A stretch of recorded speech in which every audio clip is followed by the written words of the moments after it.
Amis passionnés d'astrologie, chers amis abonnés de la chaîne, ainsi que toutes les autres personnes qui nous font l'amitié de nous rejoindre, vous êtes les bienvenus sur cette nouvelle vidéo dans laquelle j'ai le grand plaisir de vous annoncer la parution de mon premier livre intitulé « Les femmes et les hommes viennent aussi d'Uranus, Neptune et Pluton ».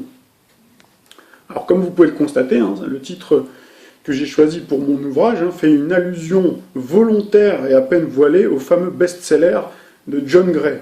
En réalité, il faut savoir que c'est l'auteur des Hommes viennent de Mars et les femmes de Vénus qui s'est indirectement inspiré de la dialectique planétaire utilisée en astrologie pour écrire son œuvre originale. Alors si c'est vrai que ce livre fut éclairant et permis à des millions de personnes de lever une partie du voile sur les mystérieuses différences existantes entre les deux sexes dans leur façon d'aborder leur vie amoureuse, mes nombreuses années d'expérience de consultation m'ont appris que l'homme et la femme, contrairement aux idées reçues, ne viendraient pas seulement de Mars ou Vénus, mais d'un champ céleste beaucoup plus étendu. Alors ceci n'est pas un scoop pour les passionnés de la chaîne, ceux qui sont abonnés, ceux qui sont passionnés d'astrologie, ceux qui sont amis avec les planètes, ils le savent très bien, ils sont les mieux placés pour le savoir, qu'en effet, il y a 8 autres astres du système solaire, comme le Soleil, la Lune, Uranus, Neptune ou encore Pluton, qui sont symboliquement couramment utilisés depuis la nuit des temps par des milliers d'astrologues pour tenter d'expliquer les caractères, les desseins et la destinée humaine. Alors vous verrez que ce livre ne vient pas, pour cette édition en tout cas, traiter de l'aspect sentimental. Il y aura un autre projet d'écriture en guise de suite à cet ouvrage qui sera largement consacré à cet inaltérable et récurrent thème de l'amour. Alors ce premier volume vise plutôt à revenir sur ce concept à la fois fondamental et pertinent selon lequel l'être humain serait en parfaite synchronicité avec les planètes et façonné par elles. C'est vrai qu'on en a beaucoup parlé au travers de toutes nos vidéos. Et c'est vrai qu'en ce début du XXIe siècle, cette démarche reste non seulement d'actualité, mais devient davantage porteuse de sens pour des millions de personnes à travers le monde, tant les intrications des rapports humains sont devenues complexes.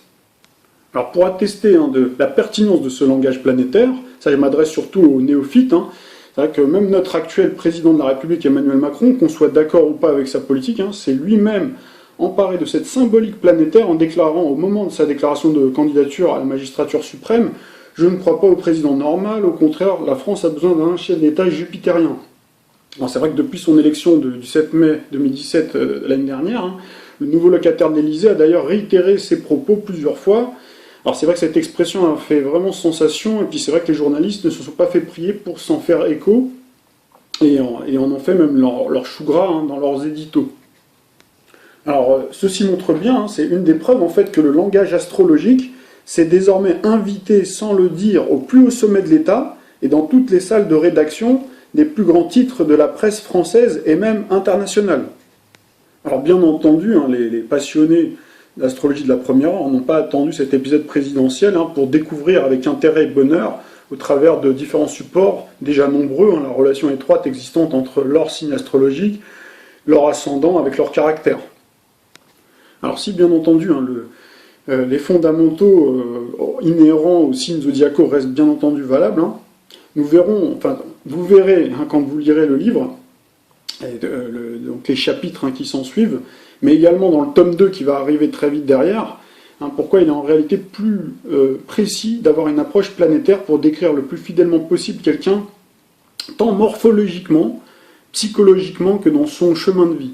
Donc chacun des lecteurs pourront en fait ainsi définir son ou ses archétypes planétaires et s'identifier à l'un d'entre eux pour mieux se connaître soi-même, également mieux connaître autrui.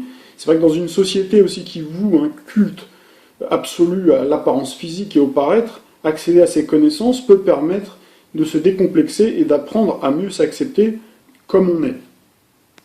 Alors après avoir lu mon livre qui se destine autant au grand public qu'aux passionnés d'astrologie, vous pourrez vous dire je suis plutôt solaire ou lunaire, mercurien, jupitérien ou plutonien, voici mes principales qualités. Vous pourrez même évaluer, même sur le plan, à tout point de vue, sur le plan des qualités personnelles que vous pouvez avoir intrinsèquement, des potentialités innées, sur lesquelles vous pourrez vous appuyer, travailler, pour dans le même temps minorer toutes les failles et les points de vulnérabilité, en les acceptant et les assumant. Alors cet ouvrage, je l'espère en tout cas, pourra également vous permettre de mieux comprendre et appréhender vos relations avec autrui, cet autre qui vous ressemble parfois, mais qui vous semble si souvent étrange comme venu d'une autre planète, et c'est souvent le cas. Alors cet ouvrage va aussi permettre aux personnes qui ne connaissaient que les signes zodiacaux et puis qui parfois, en lisant la description qui était faite d'eux au niveau zodiacal, ne se reconnaissaient pas du tout. Là, ils vont comprendre en fait qu'il y a les planètes valorisées, donc ce fameux langage planétaire qui contrebalance et qui permet justement de mieux en fait s'appréhender, de mieux se comprendre et comprendre aussi sur tous les autres. Donc c'est un outil, c'est aussi une belle grille de lecture que je vous propose. Ainsi, vous ne serez plus pris au dépourvu devant les comportements et les réactions parfois imprévisibles des personnes qui gravitent dans votre entourage. Vous pourrez ainsi, par exemple, décrypter en un coup d'œil à partir de la date, bien sûr, l'heure et le lieu de naissance, là où les planètes qui caractérisent le plus les personnes de votre entourage. Et vous pourrez aussi deviner, sans avoir de carte du ciel, en fonction de la forme du visage, de la silhouette, le look, donc à quelle catégorie planétaire peut appartenir votre interlocuteur.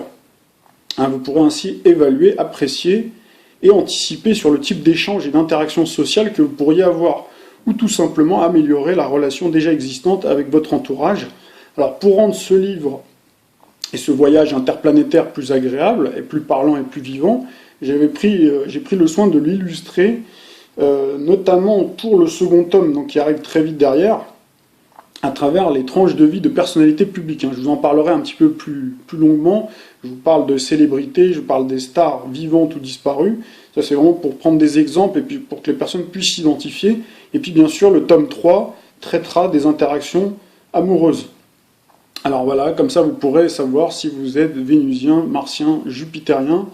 Donc, je vous invite donc à vous rendre sur le site de mon éditeur, donc Edilivre. Donc pour le moment, l'ouvrage en fait est proposé en avant-première avant la parution en librairie, donc sur Amazon, sur la Fnac, etc. Donc vous verrez vous avez un extrait que vous pouvez lire. Alors vous verrez que ça s'arrête qu'à la partie introductive. Voilà, là vous pourrez lire en fait une partie, au moins la première partie introductive, et puis ensuite, voilà, après vous pourrez également vous le procurer. Et puis vous avez au niveau tarifaire, donc ce qui est intéressant, c'est que pour les petites bourses, vous pourrez vous le procurer en format numérique à 1,99 €.